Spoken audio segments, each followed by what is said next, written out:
Hello, everyone, and thank you for joining us today. We will start in a minute or two. We are just waiting for a few more people to log in and get settled. Thank you.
Hello, and thank you for joining us. On behalf of Ping Identity and Carahsoft, I would like to welcome you to today's webcast, Identity as the Foundation of Zero Trust. Before we get started, I'd like to go over a few housekeeping items. Please direct all of your questions to the Q&A box at the bottom of your screen. We will do our best to answer all of your questions at the end of the presentation, but if for some reason we do not get to your question, the Ping Identity team at Carahsoft will follow up with you after offline. This webcast is being recorded and a link will be sent out in a follow-up email for you to view it again or share it with a colleague. We are pleased to offer one continuing professional education or CPE credit to those that attend today's webinar. In order to qualify for the credit, you must be present, registering your attendance by signing in with your full name and actively participating in the polling questions throughout the entirety of the webinar. For more information on the CPE credits we are offering, our CPE sponsor, NASBA, and the submission process, please visit the link on your screen. And if you meet all of today's requirements, you will receive your certificate of completion within 2 weeks. And before we introduce today's presenters, I'd like to tell you a little bit about Carahsoft. Carahsoft is the trusted government IT solutions provider and a top GSA schedule holder supporting an ecosystem of manufacturers, resellers, integrators, and consulting partners committed to serving the public sector. The dedicated cybersecurity and defense team at Carahsoft specializes in providing federal, state, local, and education customers with a variety of cybersecurity solutions to secure their cyber ecosystem. Our comprehensive cybersecurity portfolio of products and services can support your organization's needs in the below categories. Our contact information will be at the end of the presentation, so please don't hesitate to contact us for any of your needs. And at this time, Matt Topper will take it away. Awesome. Thank you, Peyton. All right, so let me get the screen sharing up and get us rocking and rolling. As Peyton said, I've got the Q&A up, I've got the chat up, I've got our notes up. So if I'm darting all around, trust me, we got a lot going on today. I'll just start this off. The last 24 months in identity and access management have been incredibly challenging for all of us in the industry with the rapid shift to working from home, the executive order released earlier this year. There's just been a major focus both within the federal government and across industry as a whole, with identity and access management becoming one of the core foundational technologies that all organizations must advance and get right as we move to a more dynamic and distributed workforce. So with us today is Ross Ford, who's been critical to the success of identity and access management across the federal government, especially within the CDM program, and driving a lot of the PRIV and CRED solutions over the last 10 years, 8 years, Ross, with CISA now? 5 years. 5 years. It just seems like forever. I think that's back to how long we've been working together on this problem. But so I'm Matt Topper, president of UberEther. We are a federal integrator and managed service provider that specializes in identity and access management. That is our core, that is our love, and where we dig in deep. So today, and then with us, as I said, is Ross Ford from CISA. Ross and I have a long history going back, building these solutions across the federal government, as well as working together for a large software vendor at one point. But truly, truly honored to have him here today to talk to us about the recent push with the Zero Trust initiatives and MFA across the federal government, and especially talking about how agencies can reuse a lot of their existing investments that they've built over the last 10, 15, 20 years to serve as that Zero Trust foundation and security posture moving forward. And as I like to tell people, not throw the baby out with the bathwater, because there is a lot of vendor push right now of you have to buy something new, you have to use something that's going to take 3 years to deploy. And that foundation really is here today. And as I also like to push, Zero Trust isn't something you buy, it's a mindset. So we're going to dig into that. We were very lucky that just last week, the federal government released a new website called zerotrust.cyber.gov, where 3 separate documents were released on the federal Zero Trust strategy, a Zero Trust maturity model, and a cloud security technical reference architecture. That all plays into this overall picture. So Ross, I think I'll start it off with every single one of these documents states that we in the federal government must move to continual verification of each user, device, application, and transaction. What does that mean to you? And how is that different from some of the security and identity and access management approaches in the past? You know, I'll say in a lot of ways the principles have been there, but we relied on a secure perimeter to do the control mechanisms, right? You know what I mean? So we did make sure that we knew the devices and the people and everything come on our network.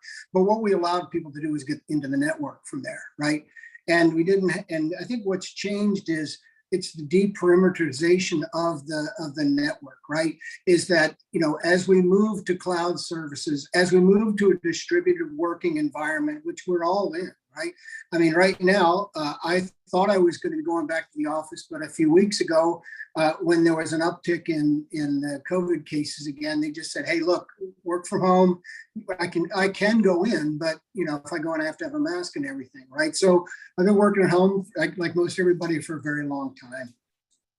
You know, one thing that I wanted to mention this is I wanted to thank Carahsoft for having us here, and I want to thank Ping Identity and Matt. You know, you and I have known each other a while, but I got to be honest, my foray into doing digital identity in a modern way was with Ping Identity. We did, when the e-authentication stuff was being done a decade ago, Ping Identity was the company that had the services that we could rely on to do that. And I'm really proud to say at DHS, whereas a lot of agencies weren't able to implement that, and it's all passe now anyway, right? But at DHS, we were able to use Ping Identity in their products to do e-authentication. That was the first foray we had at DHS into federation, and I appreciate them, and I appreciate all the product vendors in the space. One thing I will say about my program CDM is we rely 100% on product vendors to help us do the things we need to do, right? And we couldn't be successful without all the vendors. But I do want to pivot back a little bit to what we have in front of us today. And I thought about, there's 3 documents and they're all different but similar in regards to the way they treat identity. I thought maybe we could kind of take an approach of each one in turn here, right? And maybe start with the zero trust strategy, because I think that document is, it's a pretty broad and overreaching document. What I found really interesting to that is it goes into fairly good detail in the identity and access management portion, because that is an aspect of right, the 5 pillars that are expressed there, that is pretty well understood, right? Yeah, absolutely. And I will say a lot of the other maturity models have had a lot more pillars and a lot more complexity in the model and the design. And this really distilled it down to the core of what needs to be done first. Yeah, I think this was a good approach because it gives you the ability to look at these functional areas pretty well, right? And I wanted to say, when I looked at this 5-pillar model, the thing that really resonated with me is how closely it aligns to the CDM model that we're delivering our services through. And for those of you who don't know, CDM provides cybersecurity capabilities across for the federal civilian agency population.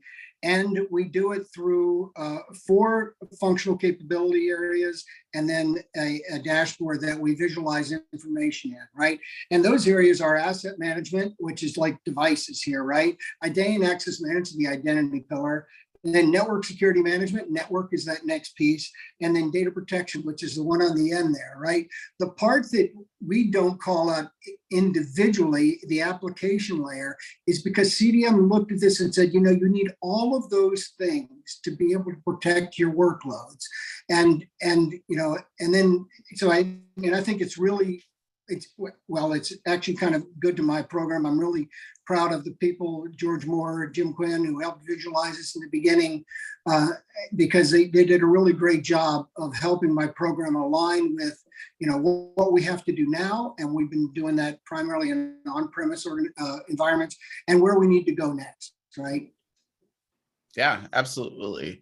So in that zero trust strategy, it talks about some goals that specifically for zero trust that have to be met by the federal agencies by fiscal year 2024, which, as much as we think that's a far time away, there's some pretty swift actions that need to be taken. One of the big pieces that is talked about in the document is agencies must establish a single sign-on service for agency users that can be integrated into applications and common platforms, including the cloud services. And then it goes on to talk a little bit more about enforcing MFA at an application level, using that enterprise SSO where feasible, and then some changes to secure password policies. So I know for a long time, right, we've been tracking PIV metrics and the right, how many users within the agency have PIV cards. There's always been a debate of not every user really needs a PIV card because their job doesn't require them to log into physical computers. What is the reason for the change in the wording to MFA over that traditional PIV? Yeah, I think, well, I mean, look, the PIV card is a multi-factor authenticator. The derived PIV authenticators, multi-factor authenticators, right? And I think one of the challenges is that there's a lot of applications and services that the government has deployed that haven't been able to utilize either of those methods, right? And so I think what the government's really focused on, and look, I'm going to take a little step back, because what happened a few years ago is the government decided, and my agency and some of the programs I work with were really a key part of this, is taking a threat-based approach to the way we look at, protecting our environment, understanding the environment. And, through that threat-based analysis, we saw that there were a lot of applications that were having failures around single-factor authentication, right? And just kind of pounding on, you need to use PIV everywhere. It just wasn't helping meet the threat, right? Because there were legitimate reasons not using that, right? So I think taking an MFA approach is the right approach. I prefer to use the strongest MFA I can, and right, you'll see some of those terms in here, right? Because you don't want to use MFA that that makes it easy to be a victim of a phishing attack, right? Or to have man in the middle compromises, right? So you want to use the strongest multi-factor authentication you can. But then again, back to the e-authentication, that was where, that was multi-factor authentication, what we were trying to accomplish, right? We knew the PIV card was one of those multi-factor authentication types. Yeah. Okay. And so I know the document also goes into a little bit about improving citizen security, which I think is, and I think we forget how many people don't have access to a cell phone and just have access to a landline still. Yeah. I know recently I had to transition my mom over to UMA because she will not give up her home phone line. I think she's had it since I was about 5 years old, which was a minute or two ago. So the government's in a weird, with citizen-facing services, a weird dichotomy that, right, not everyone's got access to multi-factor phones or devices, but the document very clearly states that even though that's not possible in all cases, agencies must make stronger factor authentications an option for citizens. Right. Obviously, we've got, so just real quick, we've got the NIST document that says, hey, we should be deprecating SMS-based authentication. It's not out yet, but we're close. What do you envision some of those pieces that agencies will start moving towards? I think all of this kind of goes down to when you're an agency and you're building an application, you need to consider who your audience is going to be, right? And then you need to take a risk-based approach to what you're going to do to make it accessible to the people you need to have access in the strongest possible manner, right? So, one of the things it does say in the strategy, in terms of citizen services is, we need to move away from the complicated passwords to long passwords. You need to have entropy in the passwords, right?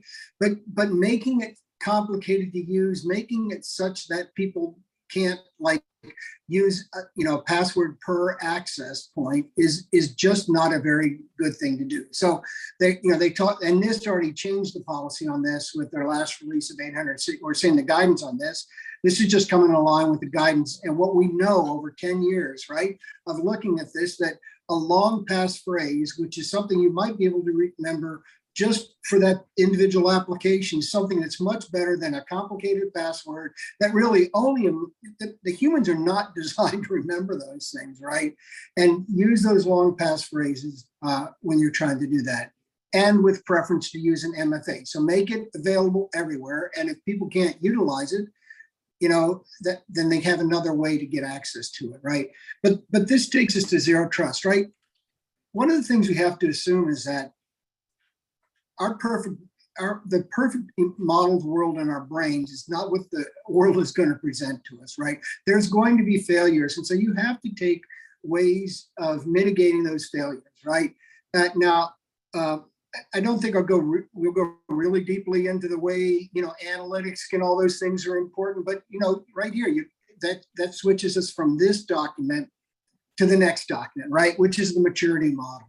And it's in the zero trust maturity model that we get to see where we are, where we are going next, and then ultimately what kind of activities are we going to have that help us secure ourselves, in an optimal world. And I expect that optimal world to change rapidly as technologies are emerged to give us what we need to have, right?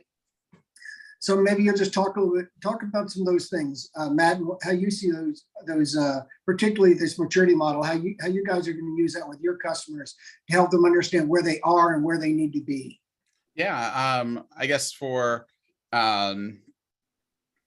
our customers, we've actually developed an assessment that's already online. If you go to our website, for really your identity maturity. So that'll help government agencies hit that first pillar.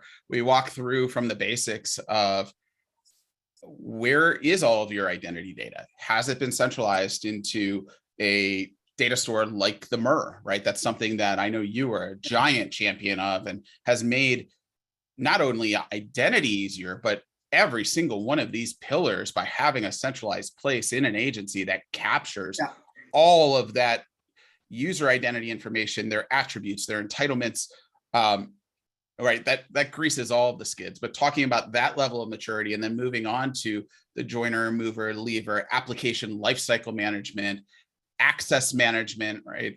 Where we start talking about some of that application workload and data components. So that's a great starting place. I think it is based off of the Identity Defined Security Alliance white papers, and we take and break those down.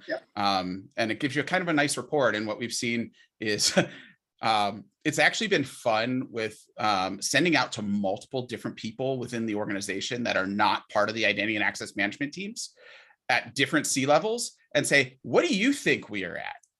And then getting them all in a room together and be like, you think we're a 4, you think we're a 1. That's an issue, Mr. CFO and Mr. CISO. Let's bridge that gap. But so I think for us, it's really, so I will say we are in process for a DoD Impact Level 5, which will move into FedRAMP reciprocity, bringing a lot of these identity and access management services together. But for us, it's really getting to that front door first, right? And that's one of the reasons Ping is sponsoring us today, because they are that front door. And of all of the vendors in the identity and access management space, I personally think they have the best story to manage the hybrid identity and access management problem that we have today, right? Everyone loves to focus on, we're moving to the cloud. We're going to move all of our identity to the cloud, but which cloud is it running to? I know large organizations like General Motors, want their cloud provider that they're using for identity, it had problems during shift changes. And they actually had employees and workers say, if I can't log in, I can't clock in, which means I'm not getting paid. Call me when it's fixed. I'll see you tomorrow, right? There was millions of dollars lost, right? In the federal government, we have different issues, but they're the same, right? If you can't log in, you can't get into systems to, if something goes sideways in the world, react.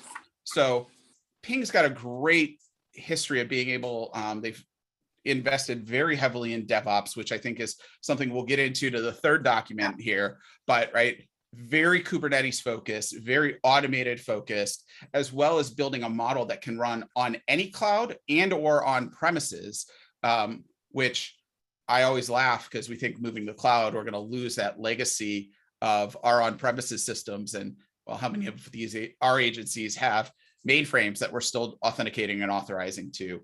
That really honoring that multi-generational IT is something that I personally think, well, I know it's going to be something I throw a comment back into the cloud reference architecture model. Real quick, we are going to have some questions popping up. You do a poll. So the poll will pop up. We'll keep talking and then we'll come back to that. Judy, I see your message about and there's the poll. So we'll let that pop through. So Ross, with this maturity model, I know DHS and CISA have done a ton of work across these pillars with CDM, the TIC, Quizmo, and I think there's 3 or 4 others. Can you talk a little bit about what a lot of the agencies have today that can help them move here quickly? Yeah, let me first, I want to first give a shout out to Sean Connolly, John Sims, who've been leading the Zero Trust efforts in my branch, and it's CISA. And they've done a tremendous job of reaching out across the different, areas here to come up with a good aggregated view of what we need to do in Zero Trust. And I must say, reaching out to industry as well. It's really been, a great collaborative effort on everybody's part. But, I think, and look, I think the TIC updates they made are really a good example of how we're reacting and not overreacting to helping give guidance to agencies, right? Because there's things we need to learn. There's a few models that are out there, use case models that are already presented, but they're not complete yet, right? There's more use case models to come from, and I think some of that'll come in concert with NIST doing their zero trust project in their environment, where we'll get very good understanding about what's happening there. But I'll just talk a little bit back at CDM, my program. So, we've worked really hard over the past 6 years or so to try to get a handle on devices. That second pillar there, right? So we're gaining very good confidence that the agencies are able to report on their devices, and that we can measure the agency's ability to manage those devices against vulnerabilities, right? To make sure they patch them in time and they don't have lingering vulnerabilities in it. I think one of the things that the zero trust maturity and the zero trust model and the zero trust maturity model has helped people understand is, as those devices interact with the environment, originally devices were the things you get access to, and we really didn't have a whole lot of consideration about the clients that were accessing those things. But, as you just said, everybody's remote now. So there's a much more emphasis on the devices that are clients, right? That are the clients through which we access the system, And so we know we're going to have to do device identity, right? That'll be something that is going to be part and parcel of how we make zero trust measurements as people access, services in the cloud, right? And I will also say that at CDM, while cloud has not been one of our primary focuses up till now, this year it's beginning to. The ARPA funding we'd already done some pilots. The ARPA funding gave us some ability to do some concentrated efforts in that area. And, all of this is moving to a more modernized architecture along with the agencies, and that we'll be able to incorporate zero trust aspects as we need to do that, as they become realized, that we can actually deliver those services, right?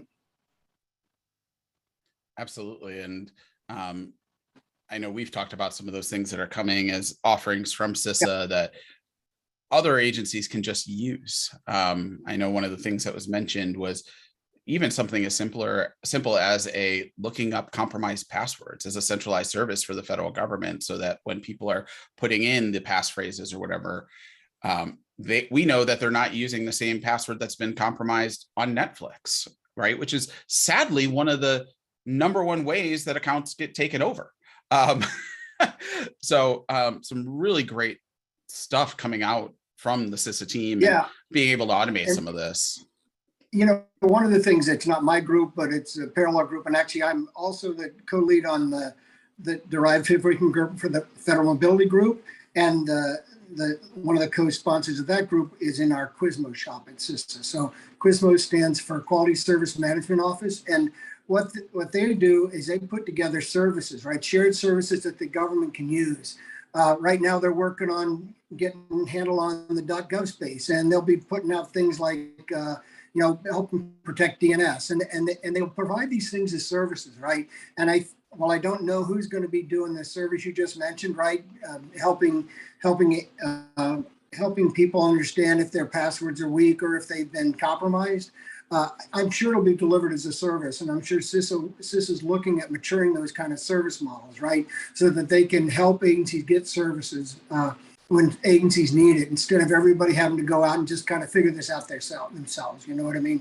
Yeah, I know there's some work going on at the GSA level as well to centralize identity proofing across the federal government. And we've seen some of that pilot happening from the contractor side. When we log into sam.gov with new accounts, it allows us to go through some proofing. Seeing that as a centralized space, one place to protect that PII as we're validating, and built on standardized interfaces that any government agency, hopefully in the future, will be able to pass the pilot, right?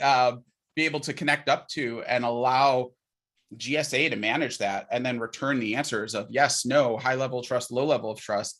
Because I know that's been one of the major issues with the agencies we've worked with, because you have to get a provider, and then you have to then work with each one of the different credit agencies, a whole bunch of different groups, separate contracts. By centralizing that, I think that's going to help a ton. And we've talked about a little bit of the idea of tofu, which we've got a session next week with that the CI console groups a little bit about, but right, we are all at home and we are all using personal devices, company devices. We don't always have the ability to get back into the office, plug the machine into the network and put our CAC card or our PIV card in to join them together anymore. So we've got to have ways of trusting new devices on first use. And I see some of that identity proofing coming into that because, right, I know with strong authority that this card is Matt. I might have written my PIN on the back of that card and I dropped it on the street. So someone plugs it into a new device. I need to prove that it's really Matt with the card behind the keyboard before I can trust the device. So I think that proofing is going to be kind of our bridge to that. So let's dig in a little bit within this paper. One of the nice things is each one of these 5 pillars, there is a context of identity. So I will say with the poll that just popped down, I love it. Everybody's got it. They know that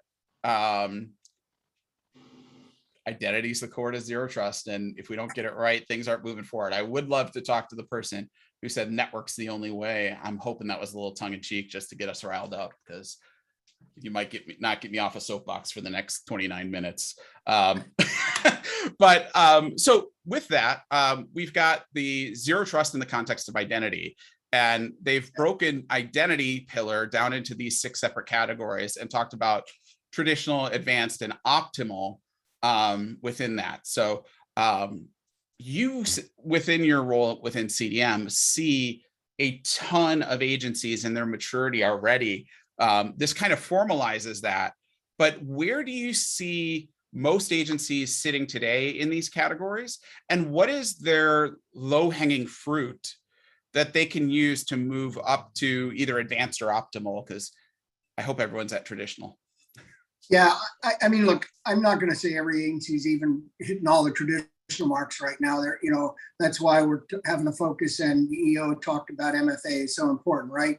I will say that I think agencies are getting to normalizing their identity stores. Like you said, the master user record was a concept that CDM came up with. It isn't a foreign concept to those in identity and access management because you got to kind of have an idea of who your people are and what they should be doing. And that, and for an agency, that should be an enterprise view, right? And so I think everybody's making progress in that area, and many agencies are fully done there, right?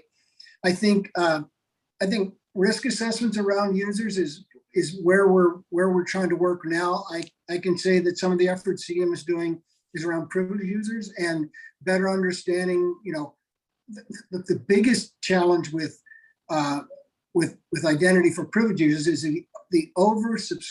there's too many accounts, right? The attack surface is too large. So people should go through and do a risk assessment in their environment of how many people have privileged access, right? And limit that as much as possible. And then what CDM has provided is some additional tools to help them log in with a strong authenticator and get a short time secret that can be used for the purpose that individual's there to use. And then he gets out of that thing. And so you don't stay with these persistent static authenticators that have high privileges that are, like I just said, and too many people have them, right? That's just not doing enough hygiene to keep your attack surface minimized, right? Yeah. So all of that's kind of about governance, right? You really have to have governance. And I want to talk about small g governance, right? And we have tools to help with that, right? Small g governance means tooling that helps you take a look at those privileged users and help you rationalize whether you're managing them properly or not, right? As opposed to big G governance, which is the policies and procedures about how you do that, right? And I think agencies are working on that now. One of the things that the ICAM subcommittee is working on is promoting some governance framework so that as people have to do identity and access management in a much better than we have in the past because the environment's changing, right? That we have the right alignment of all the executive folks in each agency to help make all these muscles move together, right? I think about it, a young child. Have you ever seen a young child learning to walk? And I know you got a young one, so this is on your mind. At first you're like, man, dude, what are you doing? Your arms, they're going all different ways, right? But soon, and it doesn't take long. It's that effort of doing it helps you get aligned with all these pieces moving together, and yet you're standing up on two legs, and now I'm running all over the place, and now Matt can hardly keep up with this kid, right? It's the same thing here. I think the reason that we have the advanced and the optimal is clear recognition of how things have changed from our traditional world, right?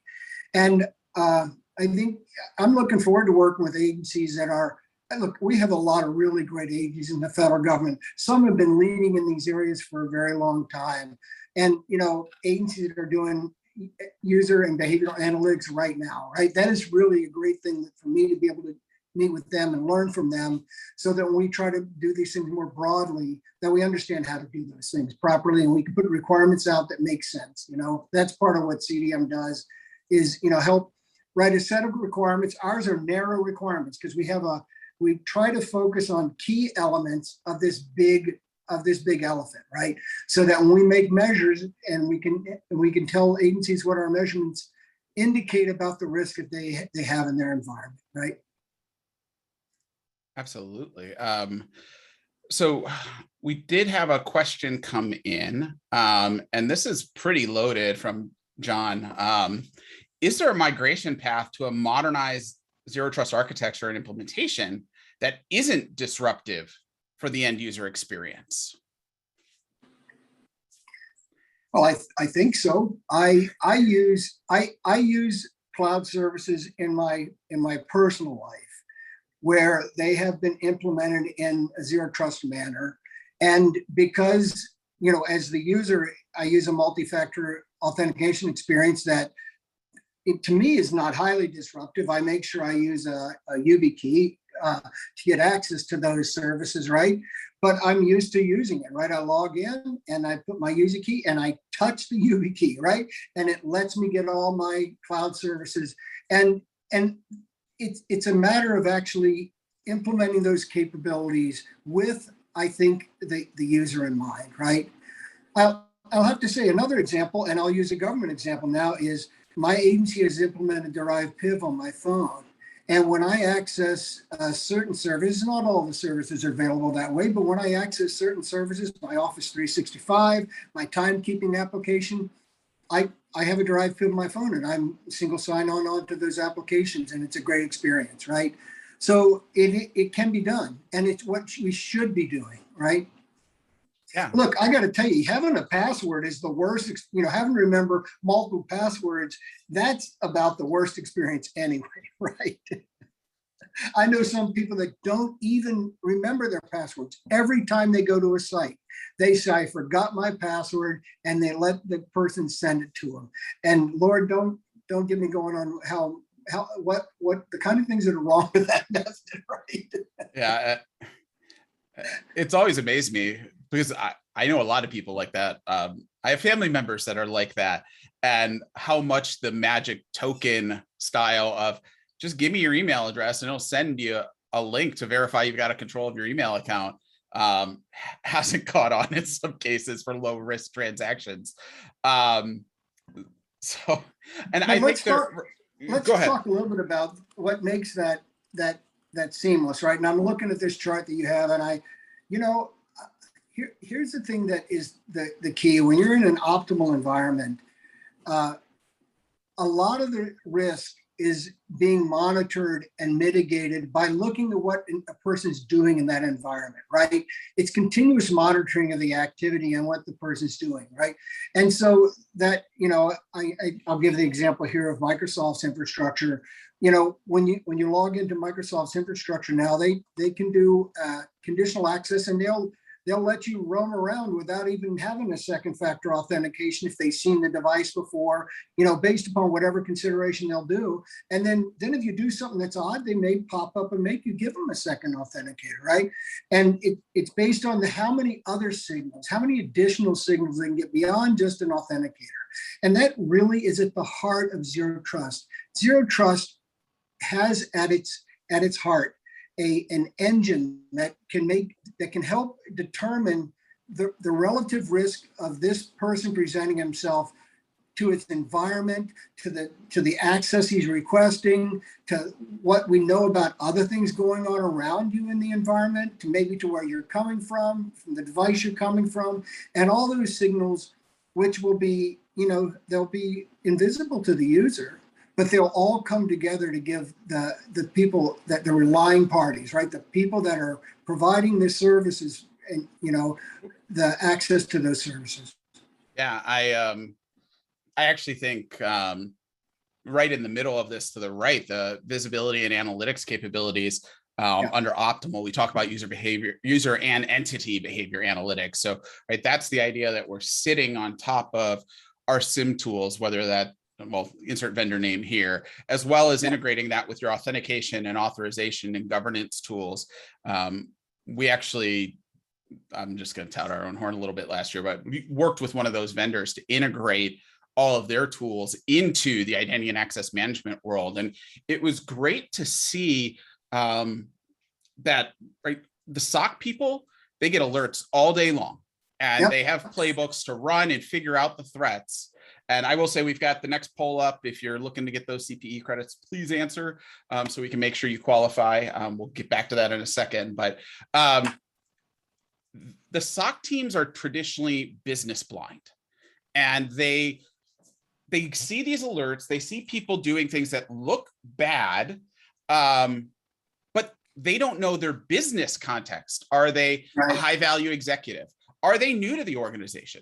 Are they a contractor that is on a contract that expires in 45 days? Well, guess what? If they're on a contract that is expiring in the next 45 days, you're gonna run the exfil playbooks first, right? Like, that contractor's probably grabbing some stuff to take to their next gig.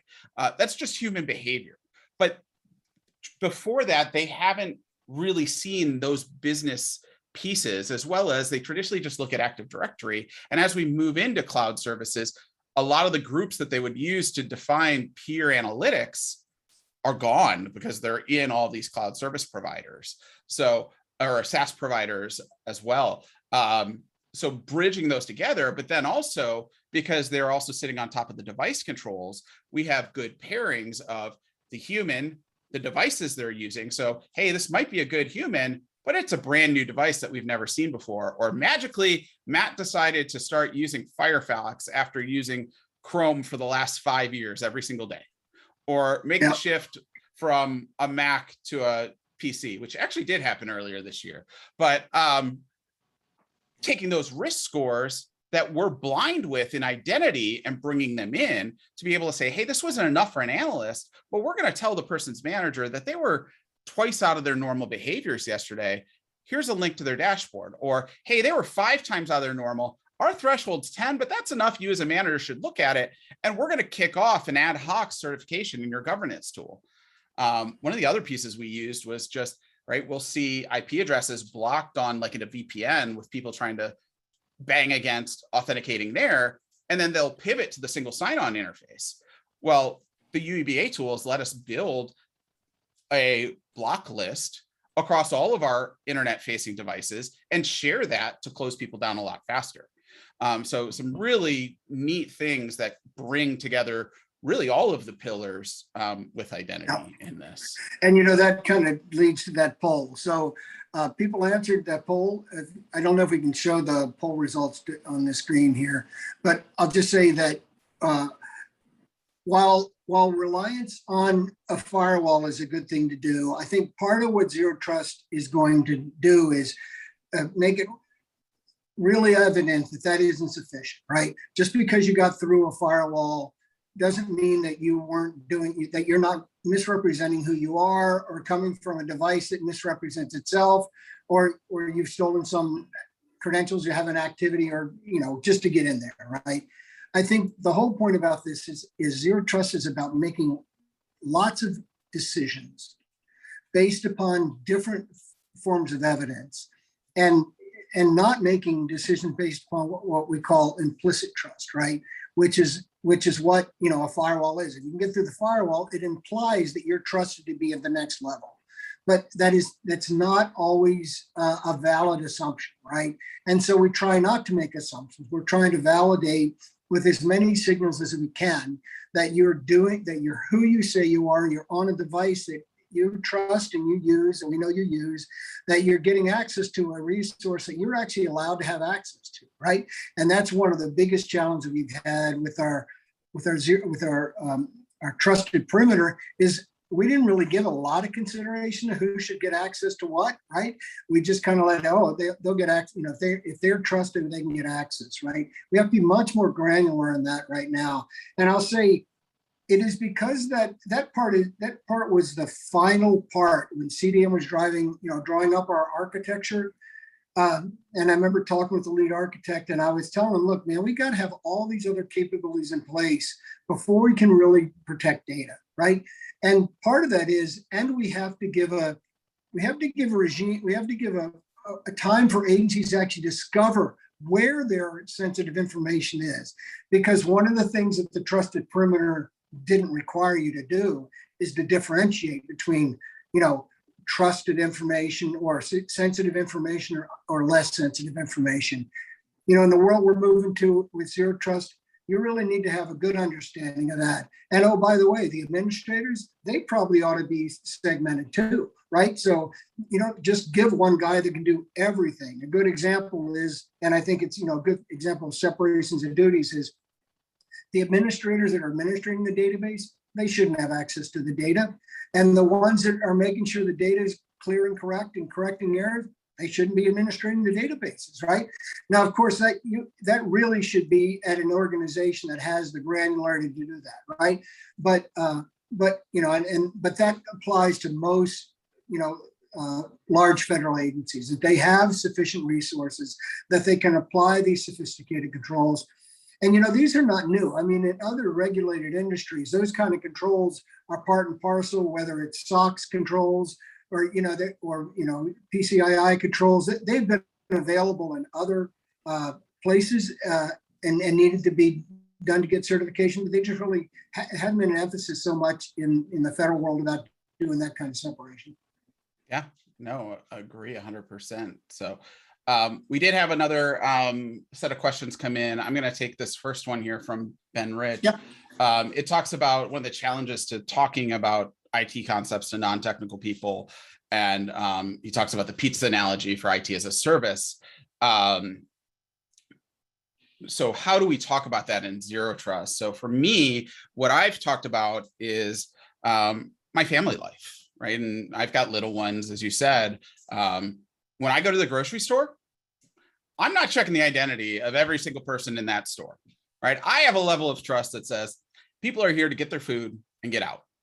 And sometimes they might be sitting out front with the Girl Scout cookies, and I buy way too many because who can say no to Thin Mints that are in the fridge? But right, in that scenario, my level of trust is everyone's here for a purpose. Everybody's here, right? Everyone can look at the lunch menu for the agencies. Who cares, right? If somebody comes to my front door that I don't know who it is, my Ring or my Nest camera pops up, I go, solicitor, don't know who it is. Nobody's home now. And I don't answer, right? Or, oh yeah, that's a vendor I know, but I don't know that person. So I'm going to open the door, but my kids aren't going to come running out with me. And I'll verify, hey, they've got their logo on the shirt. They might be carrying a badge. Okay, well, I can trust that I can talk to this person about whatever that vendor service is, but I'm not going to invite them into my house right away and say, hey, I got to go run to the grocery store and pick up some food. Can you watch my kids for 20 minutes? Right? That's a level of trust that I'm going to ask my neighbors, right? Who's the babysitters that they use? And that's really, to me, the same idea with zero trust is trusting the person, trusting the devices, and trusting the context of which they're presented. Because if I know the other applications in my organization have seen this person with a regular pattern and they send me a picture on Facebook and give me a little bit, Ben's answered some more, right? If they give me assurance from the outside from people I trust, then I'm going to let them test with my kids. But the first time I'm probably only going to let them in. And like when I do run to the grocery store and I'll be in and out an hour. And then over time, when I build that relationship, we'll continue letting them take my kids while I go to a concert. Thank goodness they're back. And then let's talk about even more, let's continue that analogy and talk about if you've got kids in your house, right? And they're young kids, you're probably using safety doors, they can't open the doors. You've got I know I didn't, couldn't just plug something into an outlet. Every outlet was done. I had locks on all the doors, they had chemicals. I mean, you do the appropriate level of, of security, given the risk that you're facing. And of course, when my kids got older, I removed all those things, right? And I've got grandkids and they go back on, you know what I mean?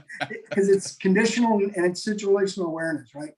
Absolutely. So we got about 10 minutes left here. I'm going to do a little bit about ping identity and some of, so we had a lot to talk about today. I think when we chatted before, two of us could probably go on all afternoon for this, but and maybe we'll do a follow-up at some point because there is so much more to talk about.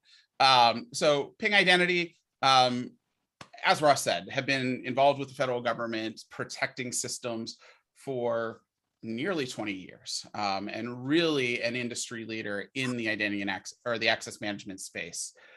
So they allow agencies to really manage their hybrid distributed workforces and consumers, right? The public, to work from anywhere, protect all of the internal as well as external resources through a simple, repeatable, and scalable architecture. I think they've got some of, I think most people have a Capital One card. If you log into Capital One, you're using ping and you don't even know it. And I think that's, as we see here, 13 of the 15 largest banks are all in that. So I think everyone on this call is probably using ping and they don't even know it today. And as we said, right, they facilitate that front door access through things like multi-factor authentication, single sign-on.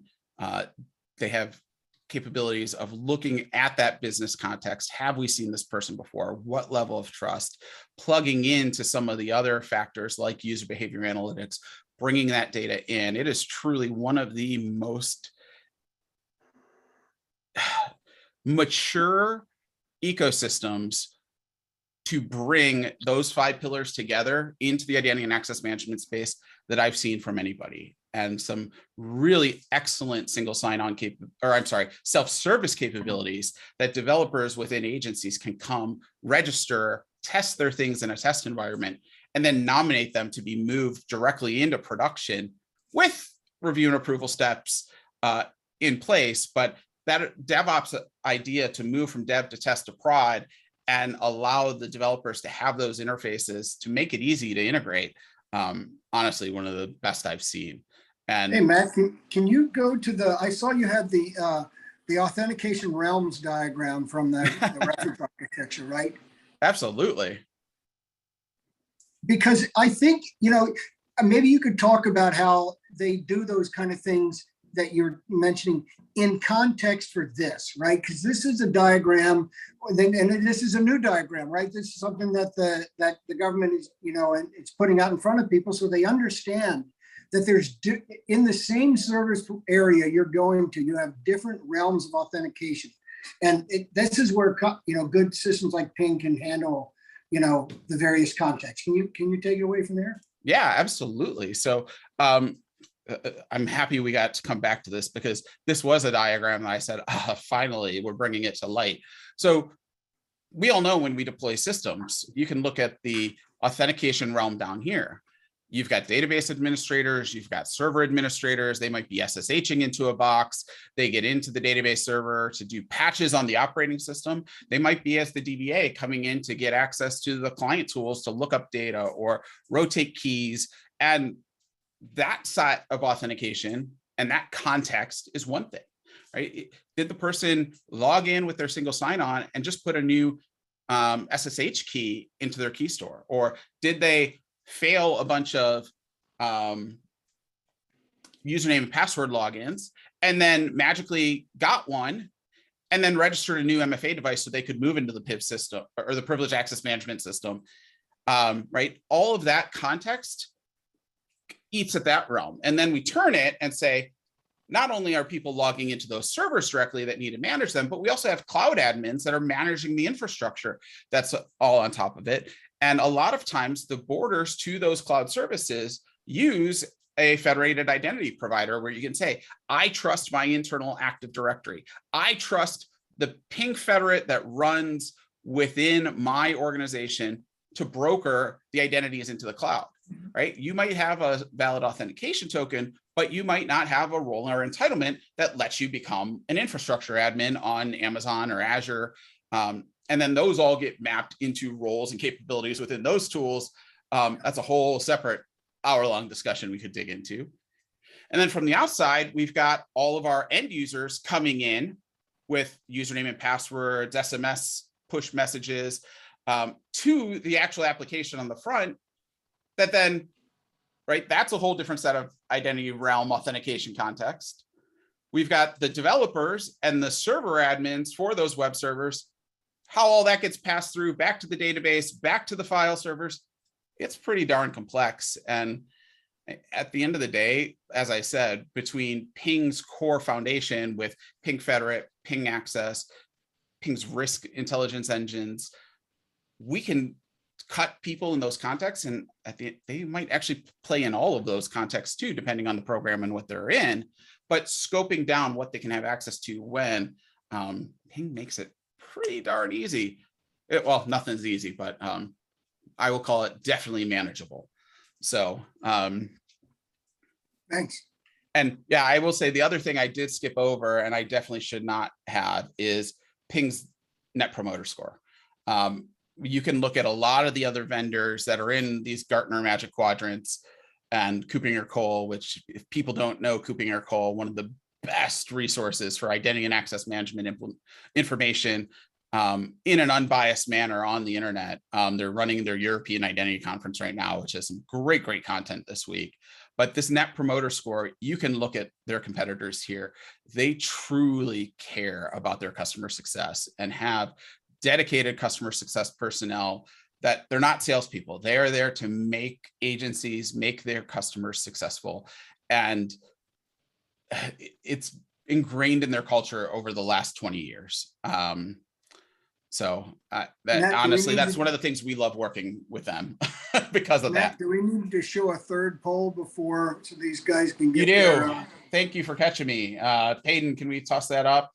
And we will close it real quick. So, well, Hassan, good seeing you. Been a while, but so for us, Hassan did have a question about, and poll number 3 is up on the screen. So the current CDM work is limited to gap fill for IDAM. Yeah. How do you see that changing within CDM? Is it going to change in CDM? Is it going to be different, or do you think that'll come through different ways with many of these agencies? So I can say that gap fill is the defend order. This is kind of inside baseball for you guys who don't know CDM. Defend is the task order that we're working on with all the federal civilian agencies, and defend is in a gap fill position right now for most all agencies. ARPA, the American Recovery Plan Act, did give us some additional funding, and we're focusing on privilege access management, particularly for agencies that had that needs help after what happened over the last year, and the SolarWinds and all those related activities. Oh, I like it. I like it. People are going to respond. I really do appreciate this. This is the only way that the government, and I'm just so proud of the government for opening these things up for comment, right? I'll say NIST kind of led this maybe, I don't know, 8 years ago, where they started posting things for comment broadly. And I think, it really is the right thing to do. So let me finish this statement there. So we are going to be able to help. We do have some additional funding to do privileged access management for some agencies, and possibly some agencies will get some identity and access management. I did release some additional requirements over the last year to help with PAM and ILM, because when the gap fills didn't envision needing additional requirements. I can say the things I'm working on right now, and from a requirements perspective, is helping extend from users to devices users. I don't know. Now, the next thing, what happens next, kind of depends on funding and priorities. And I really can't say what that's going to be. I will say that, Defend has a a definitive life and that there'll be something after defend. So maybe it might take having to address that. And then, whatever, wherever I get asked to go in this space, I have a good understanding where we can go next. I think what we'll do is we'll have to take a risk-based approach, just like we did this last year. I think it's the best approach to take. And as soon as we know where we need to go next, we'll be getting it out. Usually it's been through the defend integrators. I'm trying to make it so that we can publish things that are a bit more public. And I think my leadership is supportive of that. So maybe there's some things that, like Matt, he has to go through a defend integrator to get these requirements. I prefer those requirements just be published so that people can see them. There's nothing to hide, right? But I'm not in charge. I'm not in control of that kind of aspect of it. Sorry to say.